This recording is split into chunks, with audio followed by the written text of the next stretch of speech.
The morning sun cast long shadows across the mountains of Afghanistan as Lieutenant Commander Jake Morrison received the encrypted message that would change everything. His weathered hands trembled slightly as he read the coordinates on the secure tablet. Alpha Team, led by his best friend and former roommate from BUD/S training, Chief Petty Officer Marcus "Tank" Rodriguez, had missed their scheduled check-in 12 hours ago. Morrison set down his coffee cup with deliberate care, the ceramic making a sharp clink against the metal desk in the forward operating base. Around him, the command center hummed with the usual morning activity, but something felt different today. The absence of Alpha Team's regular radio chatter created an eerie void that seemed to echo through the communication channels. "Sir, we've been monitoring all frequencies," Radio Man First Class Thompson reported, his young face creased with worry.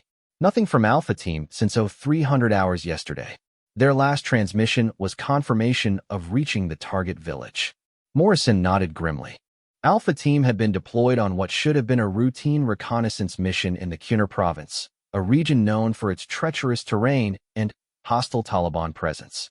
The mission was simple on paper: gather intelligence on a suspected weapons cache and report back within 48 hours. But in Afghanistan, simple missions had a way of becoming complicated very quickly. The six-man team had infiltrated the area under cover of darkness, moving through mountain passes that had seen countless battles over the centuries. Rodriguez was leading the operation with his usual methodical precision. The team included Petty Officer Second Class David "Ghost" Martinez, the team's communications specialist, Petty Officer First Class Ryan "Bulldog" O'Connor, their explosive ordnance expert, Petty Officer Second Class Tommy "Ace" Williams, the medic, Petty Officer Second Class Jake "Iron" Thompson, the team's youngest member, and Petty Officer First Class Carlos "Shadow" Gutierrez, their intelligence analyst. Morrison had worked with Rodriguez for over 8 years. They had served together in Iraq, Somalia, and 2 previous deployments to Afghanistan. Rodriguez was the kind of leader who never left a man behind and always found a way to complete the mission. The silence from his team was completely out of character. "Get me satellite imagery of their last known position," Morrison ordered, his voice carrying the authority of someone who had made life and death decisions for the better part of 2 decades. "I want thermal scans, movement detection, anything that can tell us what happened out there." The intelligence officer, Captain Sarah Chun, pulled up the satellite feeds on the large screen at the front of the command center. The images showed a small village nestled in a valley between 2 ridgelines, surrounded by terraced fields and ancient stone walls. It looked peaceful from above, but Morrison knew appearances could be deceiving in this part of the world. "The village is called Kost Matin," Chen explained, using a laser pointer to highlight key features on the map. Population approximately 300 civilians, mostly farmers and shepherds. Intelligence suggests the weapons cache is hidden in one of the compounds on the eastern edge of the village. Morrison studied the terrain with the eye of a professional warrior. The village was strategically positioned in a natural bottleneck, with only 2 main approaches through the mountain passes. If Alpha Team had been compromised, they would be trapped with limited escape routes. The nearest friendly forces were 30 kilometers away, too far for immediate support. "What about local Taliban activity?" Morrison asked, though he suspected he already knew the answer. "Increased chatter on intercepts over the past 72 hours, Chun replied. "Our analysts believe a high-value target may be in the area, possibly coordinating weapons shipments to cells operating near Kabul." The pieces of a dangerous puzzle were starting to come together in Morrison's mind. Alpha Team had likely stumbled into something much larger than a simple weapons cache. They might have discovered a major Taliban operation, which would explain the radio silence. Either they were maintaining operational security while gathering critical intelligence, or they were in serious trouble. Morrison's secure phone buzzed with an incoming call from General Patricia Hayes, the regional commander. Her voice was tense when she came on the line. "Jake, I'm looking at the same intelligence you are. I need to know the status of your team." "General, we haven't heard from Alpha Team in 12 hours. I'm preparing a rescue operation." "Negative on the rescue mission for now. We have larger considerations at play here. Intelligence suggests there might be a high-value target in that village, someone we've been hunting for months." Morrison felt his jaw clench. He understood the bigger picture, but he also understood loyalty to his men.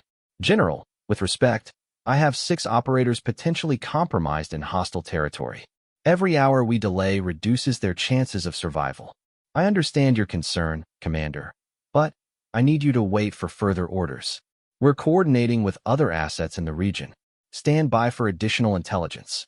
The line went dead, leaving Morrison staring at the phone. He had been given a direct order to wait, but every instinct told him his men were running out of time. He looked around the command center at the faces of his remaining team members, all of whom had heard his side of the conversation. Staff Sergeant Mike Hawk Patterson, the team's senior sniper, stepped forward. Patterson was a legend in the special operations community, with confirmed kills in 3 different theaters of operation. His calm demeanor and deadly accuracy had earned him the respect of everyone who served with him. Sir, if you need someone to go take a look, I volunteer, Patterson said quietly. Morrison considered the offer. Patterson was exactly the kind of operator who could infiltrate the area undetected, gather intelligence, and potentially provide support for a rescue operation. But sending one man into unknown territory was almost as dangerous as sending a full team. What are you thinking, Hawk? Solo reconnaissance, sir. Light and fast, minimal footprint. I can be in position by nightfall, assess the situation, and report back. If Alpha Team is compromised, I might be able to provide overwatch for an extraction. Morrison weighed the options. Officially, he had been ordered to wait. Unofficially, he had a responsibility to his men that transcended any chain of command. He looked at Patterson, seeing the same determination that had made the sniper one of the most effective operators in the unit. What would you need? Standard sniper kit, 3 days of rations, night vision, and a reliable communication link. I can infiltrate through the northern ridge, establish an observation post with clear lines of sight into the village. Morrison made his decision. Gear up, but keep it quiet. As far as anyone knows, you're conducting routine equipment maintenance. Patterson nodded and headed toward the armory. Morrison watched him go, knowing he was potentially sending another good man into danger. But doing nothing while Alpha Team remained missing was not an option he could live with. Over the next several hours, Morrison monitored intelligence reports while Patterson prepared for his mission.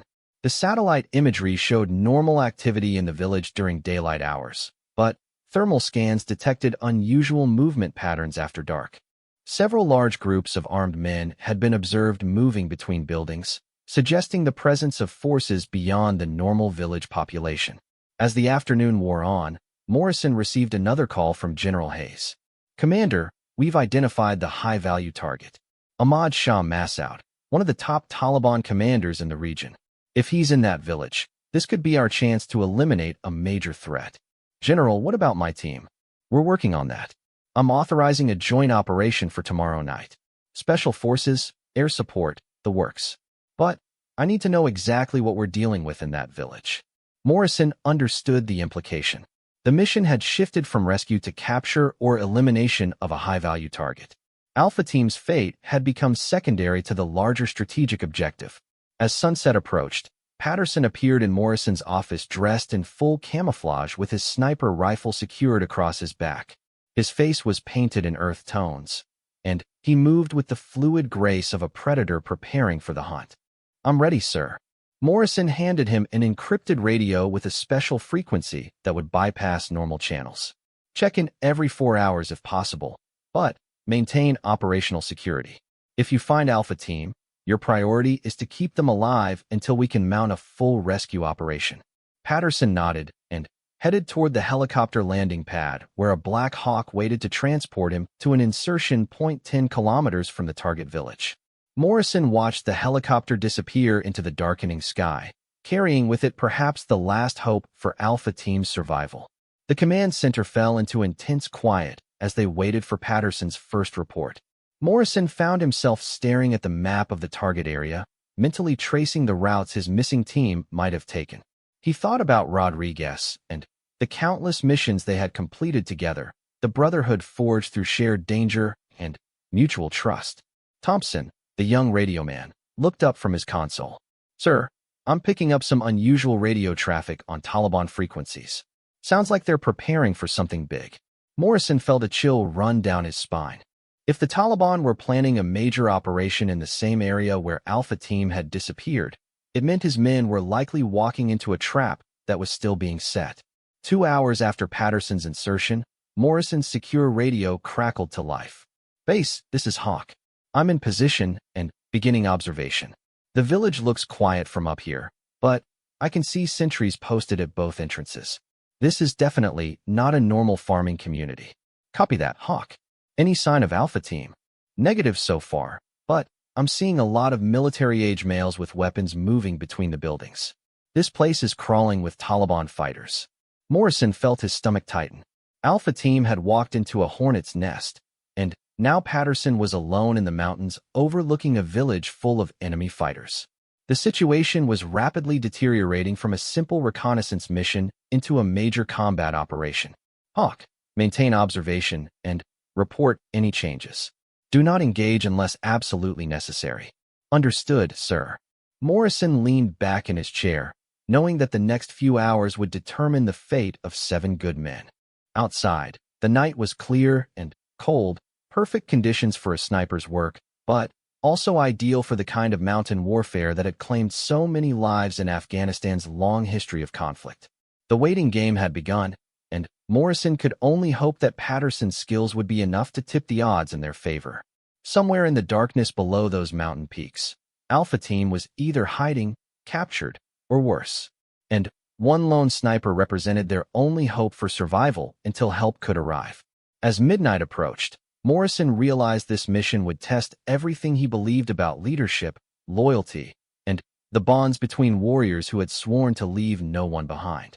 Patterson adjusted his position on the rocky outcrop, the cold mountain air cutting through his camouflage as he peered through his night vision scope. The village below appeared deceptively peaceful, but his trained eye caught the subtle signs of military preparation. Guards moved in coordinated patterns, weapons were positioned at strategic points, and the normal sounds of village life were conspicuously absent. Through his radio earpiece, he could hear the steady background hum of the command center 30 kilometers away, where Morrison and his team monitored every frequency for any sign of Alpha Team. Patterson had been in position for 6 hours, and what he had observed painted a grim picture of the situation. "Base, this is Hawk," he whispered into his throat microphone. "I count at least 40 military-age males with automatic weapons. They're not trying to hide their presence anymore. Something has them spooked." Morrison's voice came back immediately. "Copy, Hawk.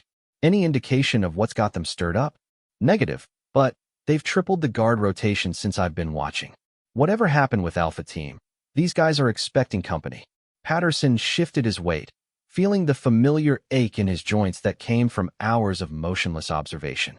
He had been doing this for 15 years, first as an Army Ranger and then as a Navy SEAL sniper. The patience required for this kind of work was something most people couldn't understand, the ability to remain perfectly still while every muscle fiber screamed for movement. Through his scope, he watched a group of fighters emerge from a building on the eastern edge of the village. They were carrying what appeared to be communications equipment, setting up an antenna system that hadn't been there during his initial reconnaissance.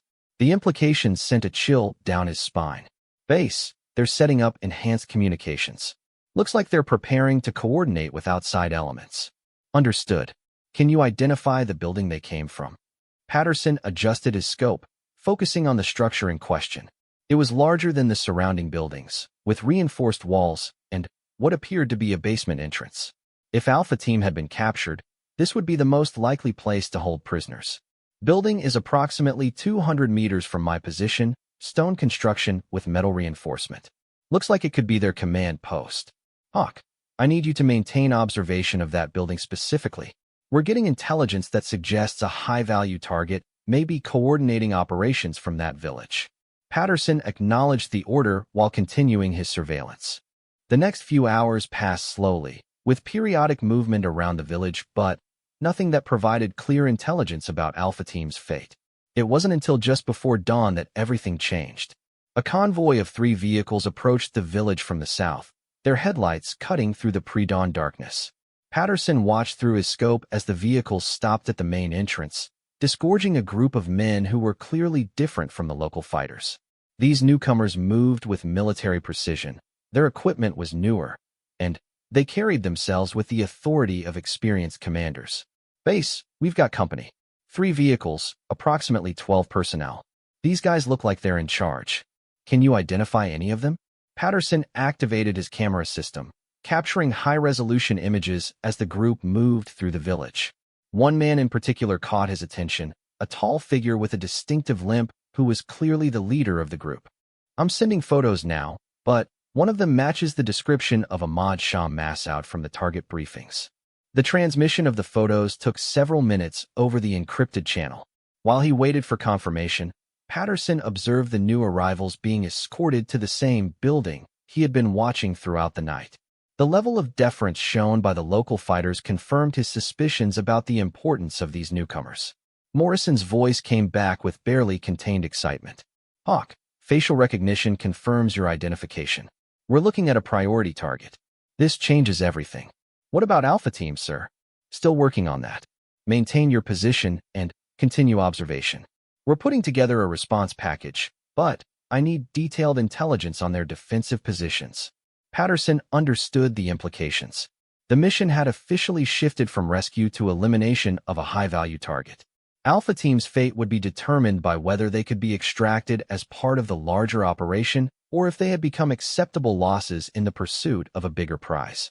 As morning broke over the mountains, Patterson could see the village more clearly without night vision. What he observed confirmed his worst fears about Alpha Team's situation. The entire village had been transformed into a military compound, with fighting positions, weapons caches, and communication equipment distributed throughout the area. This wasn't just a weapons smuggling operation. It was a major Taliban command center. Around midday, Patterson's careful observation was rewarded with a breakthrough. A door opened in the basement level of the command building, and 2 guards emerged escorting a figure who was clearly not one of their own.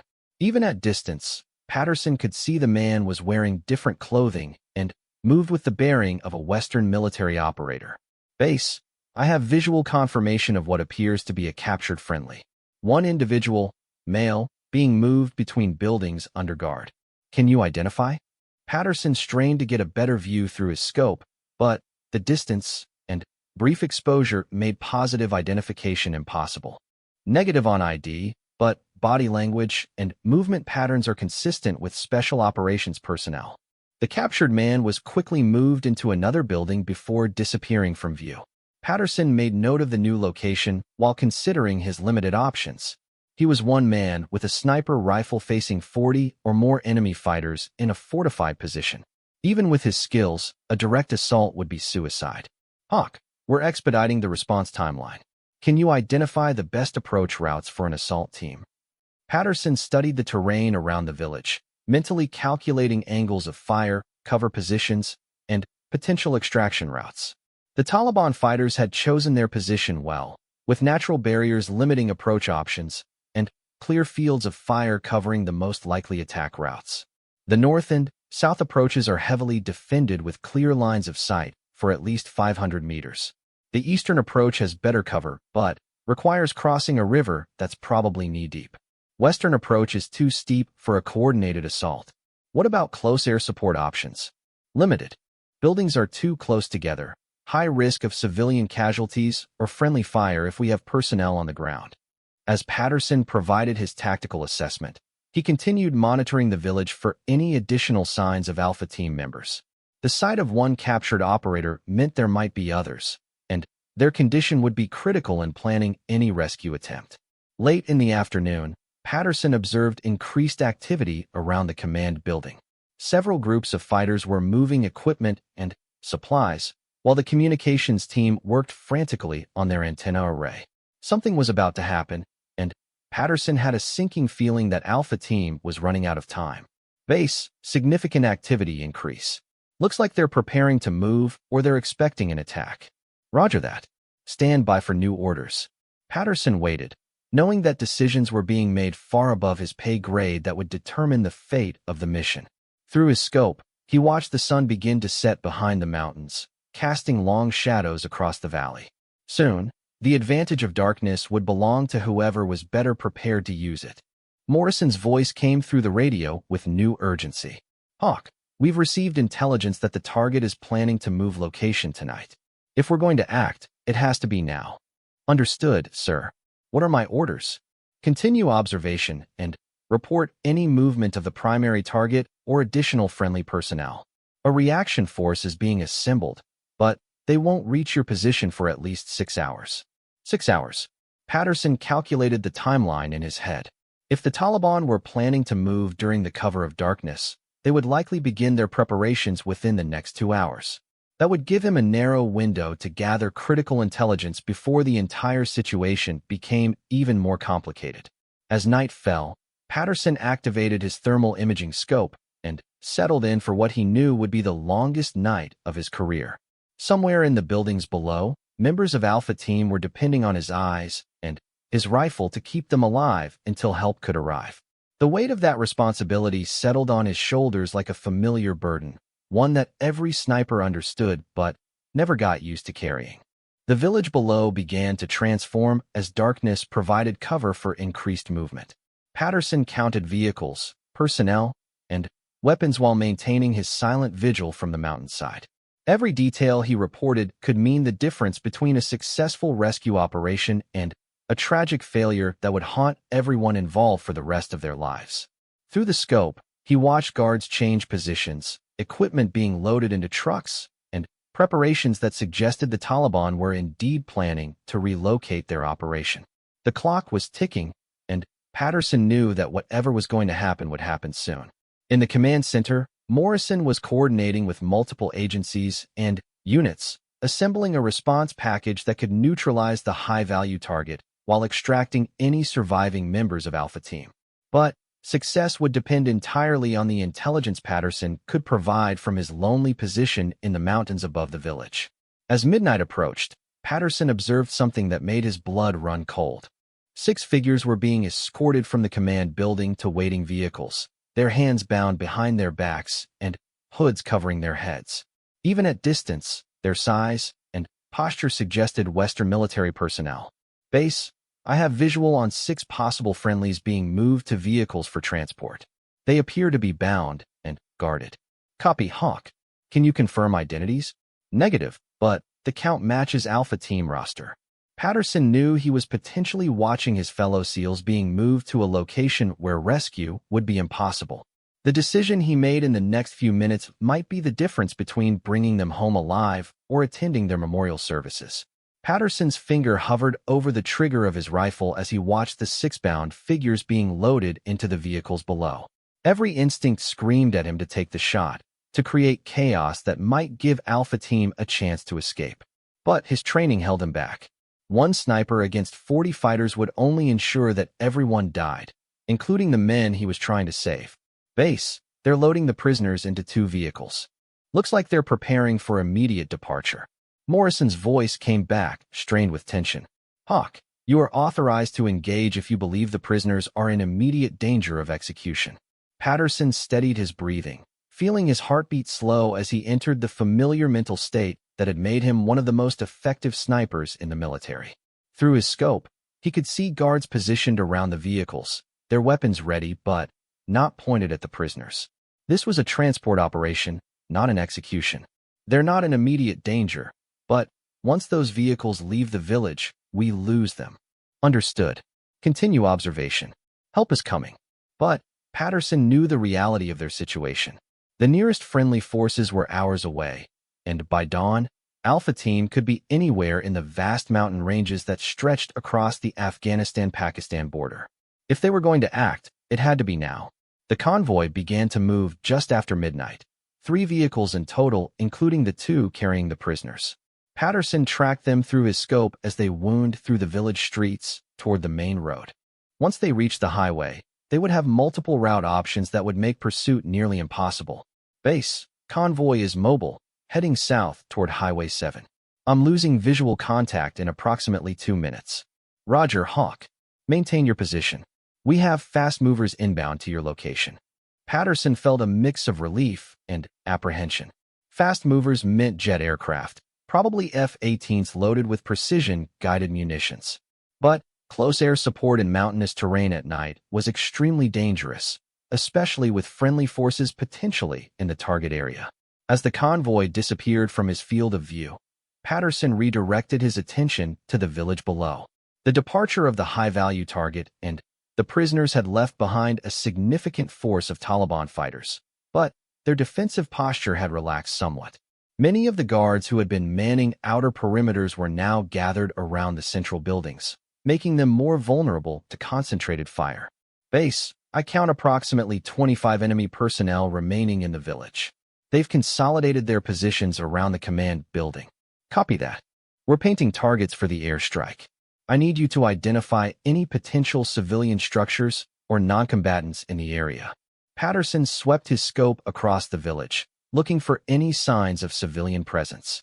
The intelligence briefings had indicated a population of 300 villagers, but he hadn't seen any non-military personnel since beginning his observation. Either the civilians had been evacuated or they were being kept hidden inside the buildings.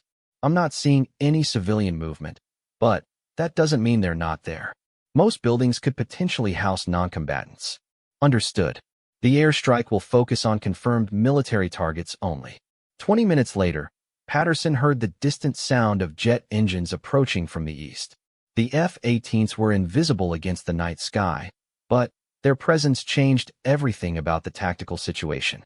Within minutes, the village would be under attack, and Patterson's role would shift from observer to forward air controller. Hawk, this is Eagle Flight. We have you on our scopes. Request target identification and authorization to engage. Patterson activated his laser designator, painting the communications array and the building that had served as the command post. Eagle Flight, I have 2 priority targets marked with infrared laser. Communications array and command building. Both contain confirmed military personnel only. Roger, Hawk. We have your marks. 60 seconds to weapons release. Patterson braced himself for the impact, knowing that the precision-guided bombs would create significant explosions even in a controlled strike. Through his scope, he could see the Taliban fighters below moving around the village, unaware that death was approaching at 600 miles per hour. The first bomb struck the communications array with devastating accuracy, sending a pillar of fire and debris high into the night sky. The second explosion followed 3 seconds later, collapsing the command building in a shower of stone and metal. The precision of the strikes was impressive, but the psychological impact was even greater. Direct hits on both targets, Patterson reported. Significant secondary explosions from the command building suggest weapons or ammunition storage. The surviving Taliban fighters scattered in all directions, some firing wildly into the night sky, while others sought cover in the remaining buildings. The organized defensive positions had dissolved into chaos, but Patterson knew the reprieve would be temporary. These were experienced fighters who would quickly reorganize once the initial shock wore off. Eagle Flight, this is Hawk. Request immediate recon of the convoy route to the south. 6 friendly prisoners in 2 vehicles departed approximately 20 minutes ago. Roger, Hawk. Breaking off to search Highway 7 and adjacent routes. Patterson watched the jets bank away into the darkness, their engine noise fading as they began their hunt for the escaped convoy. He was alone again on the mountainside, but now the village below was fully alert and hostile. His position would be compromised if he remained much longer. Base, the airstrike was successful, but my position is no longer secure. Request extraction instructions. Negative on extraction. I need you to maintain observation and guide in the ground assault team. They're 20 minutes out from your position. Patterson felt his stomach tighten. 20 minutes was a long time to remain in position when enemy forces were actively searching for threats. But he also understood the tactical reality. Without his guidance, an assault team approaching the village would be walking into an unknown situation with limited intelligence about enemy positions and defensive capabilities. The next 20 minutes passed with agonizing slowness.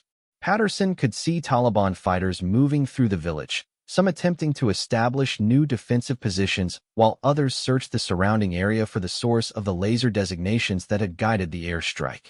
Several groups had begun moving up the mountainside, following paths that would eventually lead to his position. Base, I have enemy patrols moving toward my position. I may have to relocate before the assault team arrives. Negative, Hawk. We need your eyes on the target.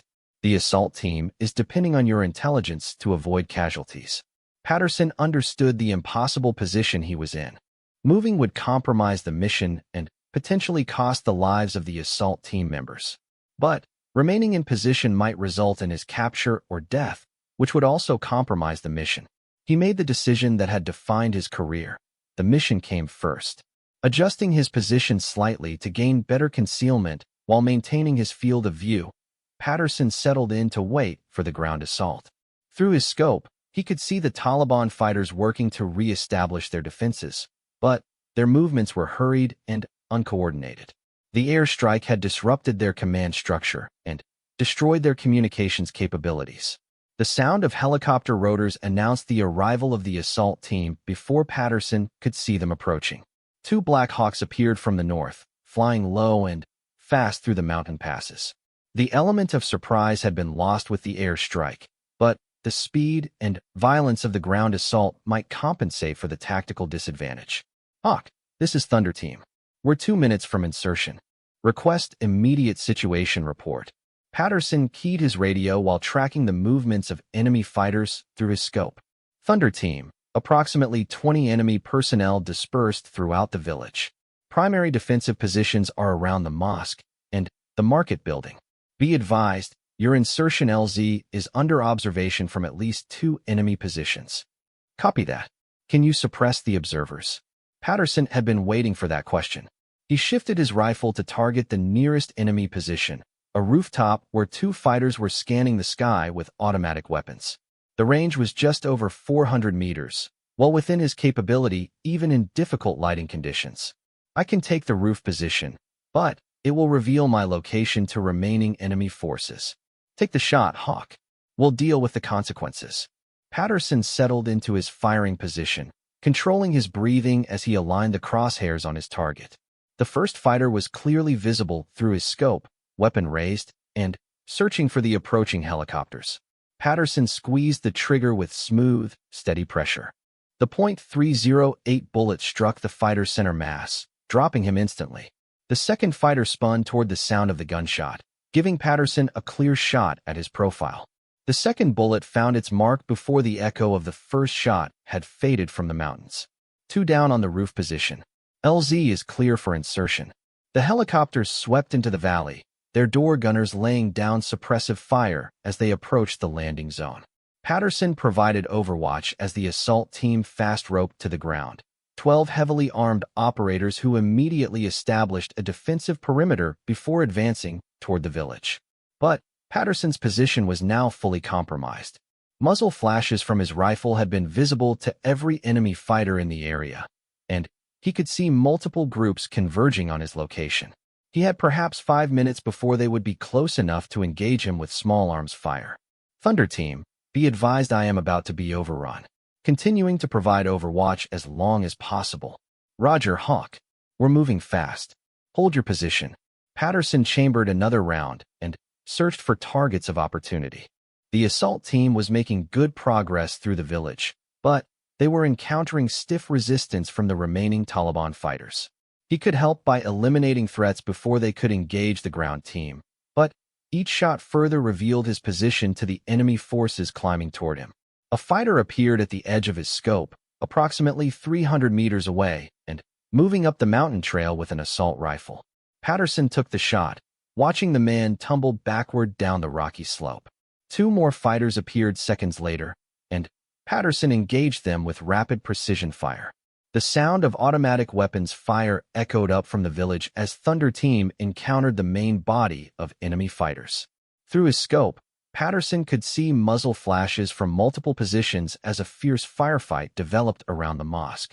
He identified an enemy position that was flanking the assault team and engaged with 2 quick shots, eliminating the threat before it could surprise the ground forces.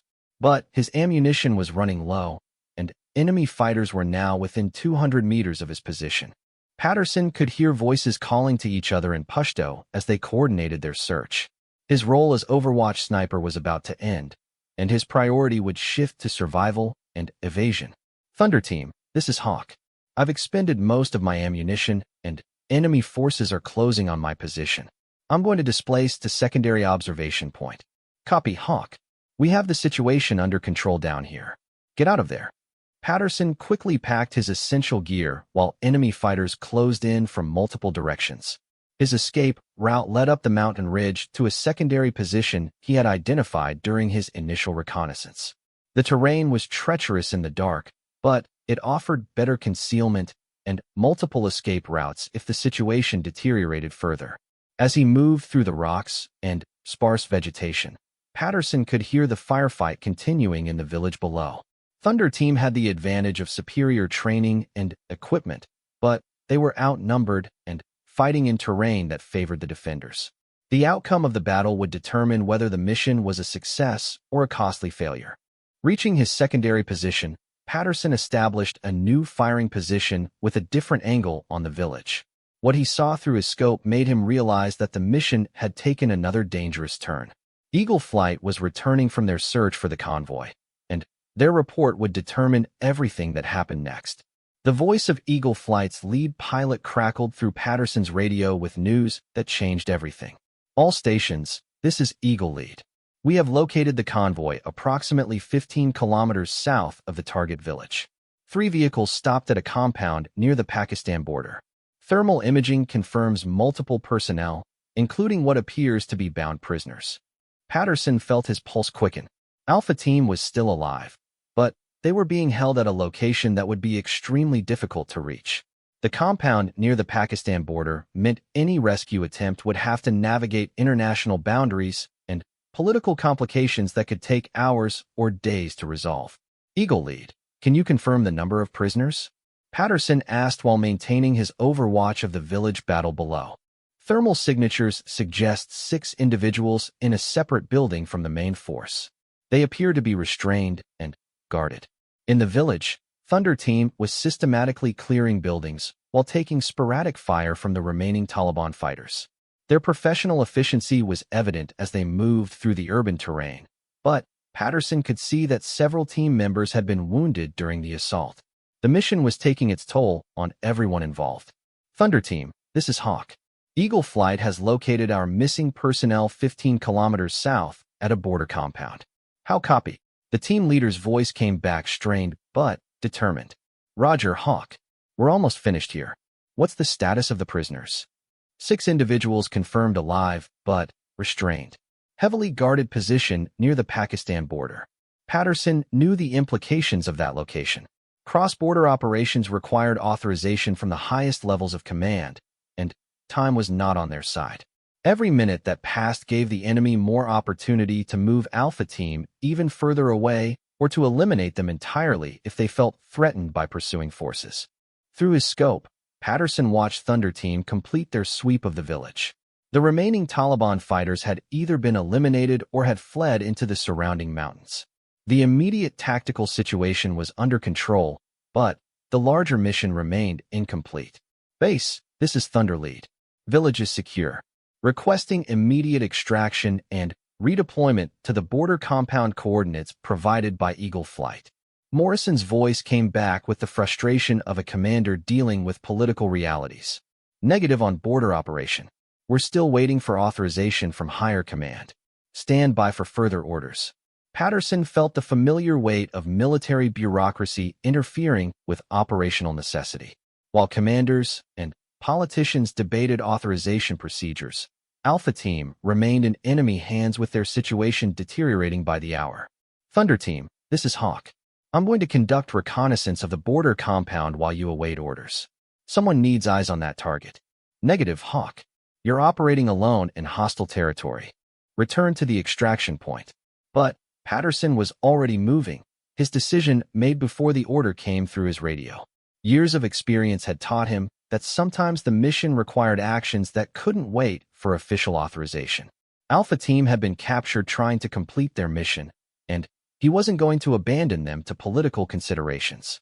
The 15-kilometer movement through mountainous terrain would normally take several hours, but Patterson pushed himself to cover the distance in half that time.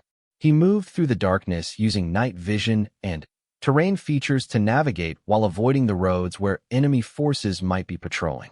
As dawn approached, Patterson reached a position overlooking the compound where Alpha Team was being held. What he saw confirmed his worst fears about the complexity of the rescue operation. The compound was built into a hillside with natural defensive advantages, concrete walls topped with razor wire, and guard towers positioned to cover all approaches. This wasn't just a safe house. It was a fortress designed to hold high-value prisoners. Through his scope, Patterson could see guards patrolling the perimeter while others manned fighting positions that controlled the only road leading to the compound. Getting close enough for a detailed reconnaissance would require approaching through a minefield that had been hastily laid around the outer perimeter. Base, this is Hawk. I have visual on the target compound. This is a hardened facility with extensive defensive measures. Any assault would require significant force and would likely result in prisoner casualties. Morrison's voice came back with barely controlled frustration. Hawk, you were ordered to return to the extraction point. Your unauthorized movement has created additional complications for this operation. Patterson understood the chain of command implications of his decision, but he also understood that Alpha Team's survival might depend on real-time intelligence that could only be gathered from someone in position to observe the target. Roger, Base. But I'm here now, and I can see things that satellite imagery won't show you. This compound has been prepared for exactly this kind of situation. They're expecting a rescue attempt. Over the next several hours, Patterson documented every detail of the compound's defenses while monitoring radio traffic that suggested the Taliban commanders were indeed planning to move the prisoners again. The window for a successful rescue operation was closing rapidly. Base, I'm intercepting communications suggesting the prisoners will be moved again within the next 6 hours. If we're going to act, it has to be now. Hawk, Higher Command is still working on authorization for cross-border operations. Stand by. Patterson knew that standing by was not an option. Through his scope, he could see increased activity around the building where Alpha Team was being held. Guards were bringing in supplies that suggested preparation for a long journey, possibly to one of the remote mountain strongholds where rescue would be impossible. Making a decision that would either save his team or end his career, Patterson began moving closer to the compound. Using techniques learned in years of special operations, he navigated through the minefield by following animal trails and looking for signs of disturbed earth that indicated buried explosives. The approach took 2 hours of careful movement, but Patterson finally reached a position within 200 meters of the compound walls. From this distance, he could see individual guards and identify specific vulnerabilities in their defensive positions. Base, I have detailed observation of the target. There's a blind spot on the eastern wall where the terrain blocks the view from the guard towers. A small team could breach there with minimal exposure. Hawk, you are ordered to withdraw immediately. Political authorization is still pending. But, as Patterson prepared to respond, he saw something that changed everything. 6 figures were being escorted from the prison building toward waiting vehicles, their hands bound and heads covered. Alpha Team was being moved, and once they left this compound, finding them again might be impossible. Base, the prisoners are being loaded for transport. I'm going to engage. Negative. Hawk, do not engage. That's a direct order. Patterson had reached the point where following orders and completing the mission had become mutually exclusive. He thought about Rodriguez and the 5 other operators who had served with distinction in multiple combat zones, men who had families waiting for them to come home. Base, I'm sorry, but I can't follow that order.